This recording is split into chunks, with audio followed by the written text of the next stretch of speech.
tan iyo 7 Juun 1977 Jabuuti waxay ugu dambeyn heshay madax bannaani. Madaxweynihii ugu horeeyay ee dalkaasi wuxuu ahaa Xasan Guuleed Abtidoon, markii dambe talada waxaa la wareegay Ismaaciil Cumar Geelle sanadkii 1999, wuxuuna xukunka joogaa ilaa iyo maanta. Dhaqanka iyo bulshada Jabuuti. Tirada guud ee bulshada dalkan waxaa lagu qiyaasaa 1.2 milyan oo qof. Jabuuti waa dal ku dhisan isku dhafka laba qowmiyadood oo waaweyn, Soomaali iyo Canfar.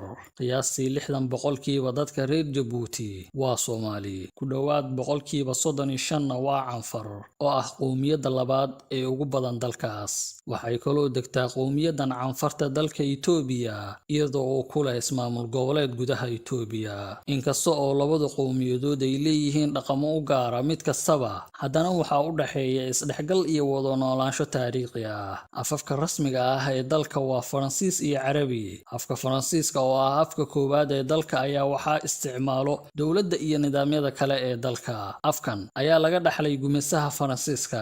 Si kastaba, af Soomaaliga iyo afka Canfarta waa afafka ugu badan ay dadka caadiga ahi ku hadlaan. Dadka dalkan diintoodu waa Islaam Sunni ah.